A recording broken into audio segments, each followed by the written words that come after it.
So the last time we talked, I quit Nano. That wasn't super inspiring. So let's jump into some editing videos, okay? As much as people keep asking to hear about my writing process and how I go about doing my own personal projects where I submit and those sort of things, it feels a little self-indulgent sometimes to just be talking about myself continually. So I want to come up with some posts that focus a lot more on how you guys can take the things that I do in my own editing journey for clients and myself and apply it to what you are doing.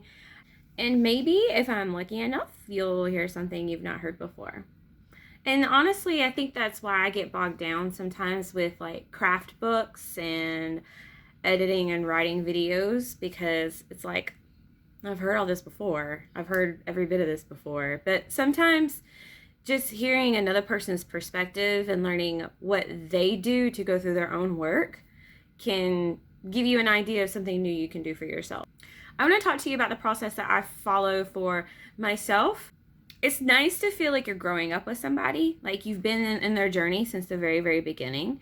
And I kind of want to emulate that in the fact that I'm not holding back what I'm learning myself. I don't want to come across as, oh, I've already know all this and I'm going to give the knowledge to you so that you can become just as smart. No. I still every day get better and better. I look back on like my web copy that I had when I first started editing, and it embarrasses me to no end. I look back on manuscripts that I did when I first started and I think, whoa, yeah, I wish I could go back over them again, because there's so much that I do now that I didn't do then or didn't know to do then, or I have a better awareness now. I have a much higher standard for editing and I'm much pickier. I have had, well, I'm going on almost 4 years of just reading all over the place and seeing a ton of manuscripts and learning just how it all comes together to create a picture. So it's an evolution of talent. You get better every day. Every time you try to do something, you learn a little bit more about it. So as of today, right now, my process when I start editing is I always start with developmental edit. And I don't like to focus on line copy or proofing when I'm doing that. And the reason being, and I know that's hard to turn off. As soon as you start reading something of yours, you want to like start fixing all the typos and all the weird sentences and whatever. But for me, I have discovered, especially when it comes to editing for a client, I have to be as efficient with my time as possible. So I try to stick, and it's very hard to learn, but I try to stick to just one type of edit at a time and not worry about anything else. So for first, I start off with developmental, and when it comes to line copy, I'll make a separate video about that because it's really just too much to talk about in one video, especially since developmental covers so many areas of the story. And that's why I don't like to get bogged down in copy. If you make edits, you're going to be just making more mistakes. So it's better to just do a copy edit all at one time, because you're continually changing the story, and if you copy heavily now, you're going to have to go back and just copy again. So I always separate the two. With developmental, you're thinking big picture. I'm sure you've heard that. But it's just trying to figure out if your story even works the way that it's written. And first thing I always start off with in developmental is plot, because that's the biggest thing. If your plot's not working, it doesn't matter how well all the rest of it is. When I'm looking for my plot and subplot development, I want to make sure it has a definite beginning and end. And that's actually personally something I struggle with, because I write really obscure literary, like almost poetic pieces. And I like to get so intimately in the headspace of my character and write about what they're thinking that I sometimes don't have a plot. It's reflective, and I'm having fun experimenting with that, but it's very introspective, and I don't know if I have a plot. As of right now, I don't. But I'm just gonna roll with it.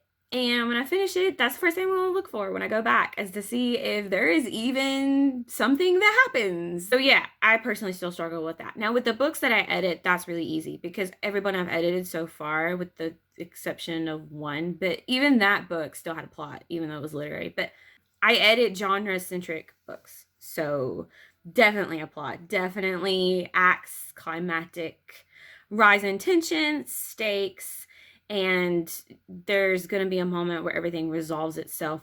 Even if you're continuing into another series, like another book in a series, it has to resolve itself. I cannot stress that enough.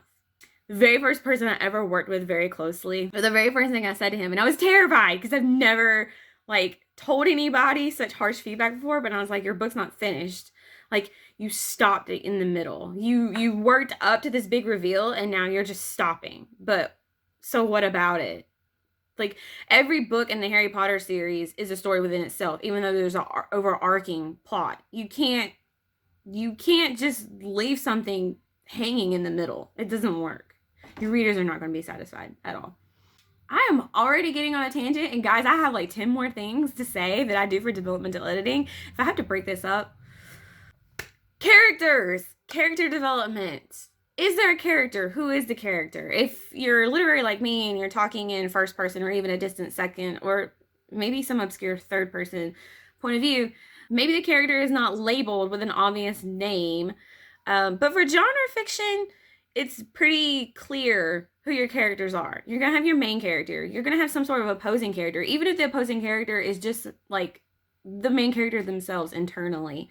There's going to be some sort of antagonistic thing, even if it's not a named person. It could be something that happened, but that becomes a character in itself. If something is opposing your character, it needs to be as full-bodied as the main character themselves. You mainly want to make sure that it's very clear who your story is about and who else is coming into the story to affect that main character. Also, of course, you want to make sure there's consistency. It's very easy as you go through a story to write little things that don't make sense. The thing that I've seen the most in books that I've worked on are characters who start out a certain way in stasis. When we first meet them, let's say we're talking about a young adult book. When we first meet them, they're in high school or something. They're in a setting where we see them just being a kid. And we get a glimpse of their personality on an everyday basis. And then they're thrown into something crazy, like say it's fantasy or dystopian, and something crazy happens and they're having to figure it out. Maybe they discover they have magical powers, who knows?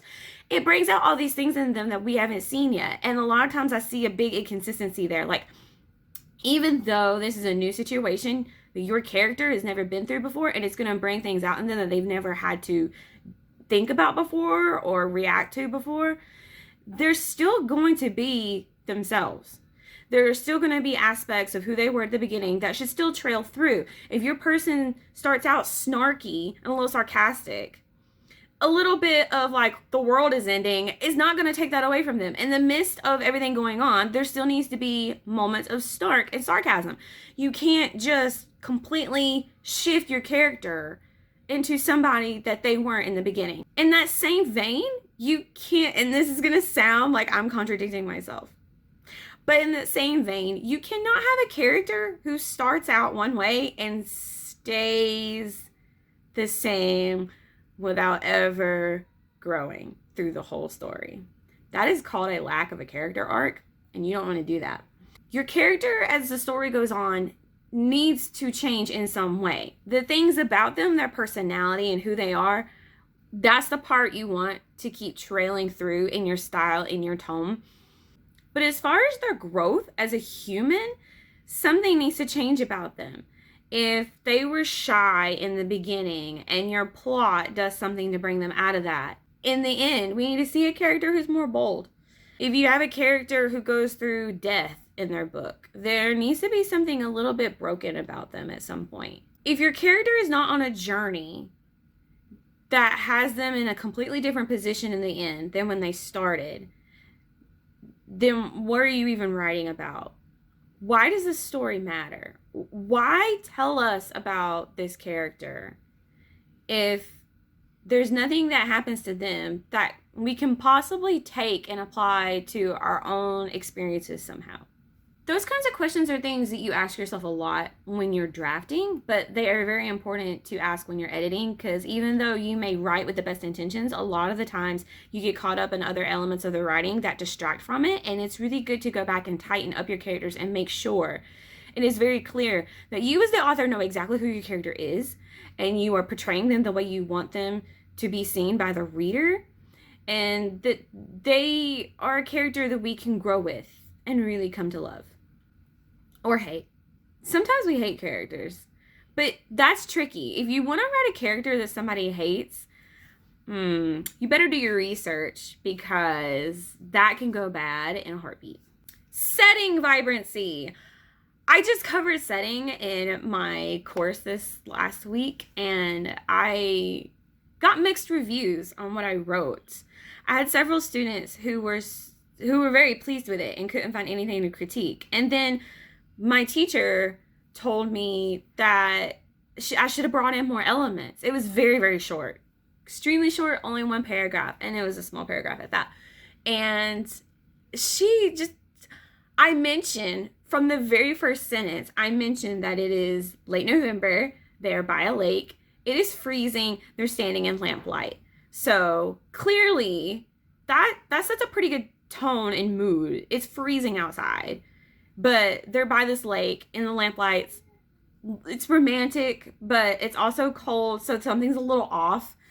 And I felt like that set the mood really well. And one of the things that I've been pushing myself personally when it comes to setting is not just thinking of what is around the character that the character can see. What is this setting within the character themselves? Like, what is the emotional landscape? Can you paint a picture of what is going on internally? And I think that kind of setting matters just as much as detailing what is in the room. And I focused heavily on that in my short. And my professor was like, well, how did the air smell? And what sounds might there have been? Okay, this piece was about this couple. The guy is proposing. You don't really realize that until the very, very end when she says no. Yeah, she says no, and it's so emotional. And in that moment, you're not thinking about what's around you. You're thinking about what's in front of you. Your setting is the person who is trying to promise his entire life to you. I don't really think you're going to notice the smell, unless it's some smell that has to do with him. But it's cold outside, and when it's cold outside, you don't really catch smells. They don't really carry on the wind as well when it's cold. So yeah, I just, to add more detail to the setting would have absolutely ruined the mood. So I think it's very important when you go back through your story to make sure that you do provide enough description that the reader can be immersed. But I think sometimes, the bulk of the time when I read something, I feel like the setting is distracting more often than not. So if you're going to be concerned, you should be concerned about both, whether you have enough or not enough setting description. But in my experience with the stories I have read, there's always too much rather than too little. And I think that's because people are so intent on providing the perfect escapism. There goes my toddler making noise. Bravo. People are so intent in genre fiction with escapism and emulating writers like Tolkien. And I mean, come on, Tolkien was a little over the top when it came to description. Maybe this comes down to personal preference as well. You can feel free to ignore some of what I'm saying with setting, because I do feel like I'm a person who doesn't like a lot of description about everything in the room. If you have your characters in a room and something's going on with the characters, but instead of talking about the characters, you mention that he's laying beside a bedstand that is made of this oak that his father cut once upon a time and carved himself, and it's been in the family, and it's a symbol of blah, blah, blah, and there's like little inlays of gold that he dug up from the mountain of his forefathers. I don't give a crap about what's going on in the nightstand if your character is laying there bleeding to death because he got stabbed by a forked tail of a dragon. Yeah, I don't know where I'm going with that. But seriously, I care more about what's going on with the characters in the story, because they are the story. The setting is supposed to enhance. So, you need to make sure that if you add in setting, it is intentional.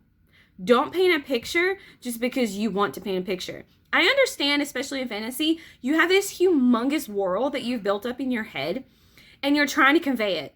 You want the reader to see it the way you see it. But unfortunately, that's not going to happen. You are always going to have more in your head to picture for your characters and for your setting than the reader will ever know. And you're just going to have to be okay with that and realize that you need to only portray the pieces that are extremely crucial to telling the story correctly to your reader. And that at times is going to mean cutting out a lot of stuff. So, in a world where show versus tell is being beaten into people every day, I guess I'm being a little on the opposite flip here, because it's not very often you get someone telling you to stop focusing so much on setting. But I don't want the takeaway to be that exactly. I want the takeaway to be, make sure your setting is very on purpose and plays a very important role. If you're going to describe the wall better matter to what's about to happen. Or it better matter to what is happening to the character in that instant. So just in all places and times, be very intentional. World building. If I personally read fantasy sometimes, it's not my favorite cup of tea. And I think the reason why has a lot to do with what I just said with setting. But with world building, you get really deep in that sometimes. My husband personally loves to write fantasy, and he keeps a huge log of names, places. He writes his own languages, and he has to keep up with that. And when you come up with mythos and magics, and you have a whole humongous, 1,000-year span of history, you have to keep up with that somehow. So world building includes a lot of actual drafting of the world outside of the story. And if you don't have that, I have no idea how you keep up with your stuff. And if you are able to have a cohesive story without writing everything down, you are so smart. But yes, your world building needs to make sense. I think that's where a lot of plot holes come in, especially when you're introducing things that are not in normal daily life. If you have magic systems, if you have a long history between many different kingdoms, a lot of that can get confusing for your reader very quickly. So similar to what I said with setting, make sure you're only telling the world building and the history that matters to the story. Make sure it's consistent. You also need to make sure it's interesting. A lot of world building sounds really fantastical and awesome in your head, but we need the little details to attach ourselves to. You think of The Hobbit. You can describe the Shire in the way that it has the rolling grass. You can describe the little houses and how small they are. You can go into the detail of the woodwork, where it came from, all these things. But you know what really stands out to me about the Shire is the moment when everybody's dancing and they're just celebrating their culture. It's the little things like that we get attached to with world building. If you can make it come to life and feel vibrant, something that it looks attractive, like we want to live there. Sarah J. Maas. Okay, so I have separate opinions that I won't mention here about how her books were really amazing for me at the beginning, and now I kind of have strong editor opinions, which happens a lot. I read something and I love it, and then I go back and think of it with editor eyes, and I'm like, yeah, I don't know about that.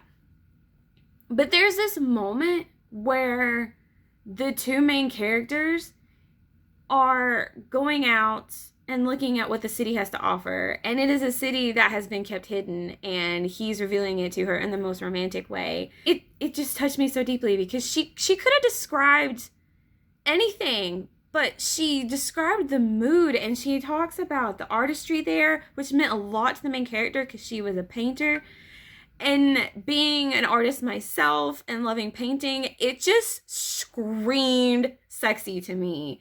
And I wanted to go there so bad. I wanted to walk on that street with someone I love, or that sexy main character. Hello. I wanted to be there. I wanted that to be my romantic night. And that mattered more to me than cobbled stones were on the ground or whatever the buildings were made of. The world needs to feel like a world that gives us something our current world is missing, so that we want nothing more than to go there. Pacing, pacing, pacing. I see pacing problems a lot. I see pacing problems happen the most at the beginning, And the way I have heard it described so well by a dear friend is that when you first start writing, it's like you're in the wood and you're trying so hard to find the path. And you can go off on a lot of random trails and nearly accidentally walk off a cliff. Um, if you're not careful trying to figure out where the story is going. So when you go back and look at your story, the beginning is always, most often, the place where you have the most sluggish feel. You're getting into it slowly. We don't know the characters, so there's a lot of like explaining the character. There's not really a whole lot happening other than describing like who they are, where they are, what they're going through, and you're rising up to some sort of incident that sets your story in motion. Therefore, I see a lot of stories that take up like almost even all the way up to 2 acts if you're having like a 3-act story. They'll take 2 acts to rise up to where the most dramatic thing happens, and then like everything just snowballs like so fast. You need to have something in those 2 acts that keeps it interesting and keeps it rolling. Yes, you do want to have a big heavy climax around 2/3 of the way in, and then work through that and have your solution follow afterwards. But if the first 2/3 literally are your character just slowly working up to having something going on with them, that's too slow. And then when the action happens, and say like in fantasy there's like a big war or a big fight, something going on, save the world, oh my god, everybody's gonna die, and then you resolve that in one chapter, that feels really unsatisfying. It's really, oh, it's so aggravating to me when I spend an entire book gearing up for this big thing that happens, and then number one, it's over so fast. Like everyone was terrified of it, and then it's over just like that. Like they spent the whole book trying to figure out what to do, and then just in a blink of an eye, it's resolved. Then two, on top of that, we don't even get to see like what our characters are like afterwards. How are they affected? What does this mean for them going on? It's just happily ever after. Okay, save your happily ever afters for your romance stories, because a happily ever after, like immediately after something traumatic that happens in your book, feels like such a letdown. It's like I came on this entire journey for what? For everything to just be fine in a matter of like 10 pages. No.